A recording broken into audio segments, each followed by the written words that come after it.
काल त्यांनी हे वक्तव्य करणं हे अत्यंत चुकीचं वक्तव्य आहे। आपण सर्वजण जाणता देशाचे पंतप्रधान नरेंद्र मोदीजी यांच्या नेतृत्वामध्ये आणि महाराष्ट्रात आदरणीय देवेंद्रजी यांच्या नेतृत्वामध्ये केंद्रामध्ये एनडीएचं सरकार आणि राज्यामध्ये महायुतीचं सरकार अतिशय पारदर्शकपणे काम करताना तुम्हाला आम्हाला सर्वांना दिसत आहे।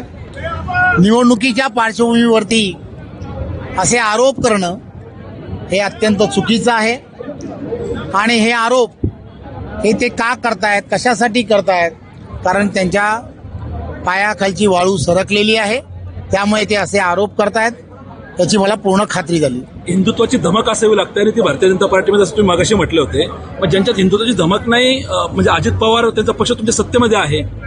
एक गोष्ट लक्षात काय घेतली पाहिजे की आपण सर्वजण पाहता की या सगळ्या गोष्टीमध्ये भारतीय जनता पार्टी ही नेहमीच विकास आणि हिंदुत्व या दोघांना घेऊन चालताना दिसते। भारतीय जनता पार्टी व्यतिरिक्त कोणताही पक्ष या दिशेने जाताना तुम्हाला आम्हाला सर्वांना दिसत नाही, हे मला या व्यासपीठावरून सांगणं अत्यंत गरजेचं होतं आणि ते मी सांगितलं। दोन्ही पक्ष एकमेकावर इतकं तुटून पडताय, मित्र पक्ष असताना राज्यात सत्तेत सहभागी असताना, मग महापालिका निवडणुकीनंतर तुम्ही दोघं एकत्र होण्याची काय? एक गोष्ट लक्षात काय घेतली पाहिजे, या निवडणुका स्थानिक स्वराज्य संस्थांच्या आहेत। जनसुविधा ज्याला म्हणतात त्या कोण उपलब्ध करून देणार, कोण गतिमान पद्धतीने उपलब्ध करून देणार, याची चर्चा हे आदरणीय देवेंद्रजी नेहमी करतात। देवेंद्रजी असं सांगतात, केंद्रामध्ये आणि राज्यामध्ये ज्या ताकदीने एनडीए आणि महाराष्ट्रामध्ये महायुतीचं सरकार आहे, एक विचाराचं सरकार असल्यामुळे मोठ्या प्रमाणात निधी जो आहे तो केंद्राकडून इन्फ्रास्ट्रक्चरसाठी मिळू शकतो, त्यामुळे एक विचाराचं सरकार असणं हे अत्यंत गरजेचं आहे। तुम्हाला लक्षात येत आहे, आम्हालाही लक्षात येत आहे, जनता अतिशय सुज्ञ आहे।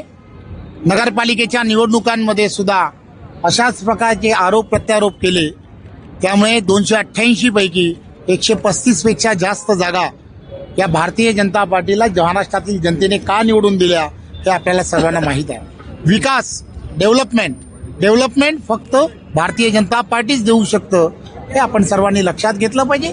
आम्ही डेव्हलपमेंटवरती मतदान मागतोय, फेक नेरेटिव्ह तयार करायचा ही महाविकास आघाडीची असणारी जी सवय आहे, किंवा मी जसं म्हटलं काही एजन्सीज ज्या आहेत त्या एजन्सीज निवडणुकीत तुम्हाला जर पुढे जायचं असेल तर काय करावं असे सांगणाऱ्या अनेक एजन्सीज आता मार्केटमध्ये आल्या आहेत। त्या मार्केटमध्ये आलेल्या एजन्सीजनी कदाचित दादांना तसं सांगितलं असेल, दादांची ती चूक नाही, त्या एजन्सीची चूक आहे असं मला वाटतं।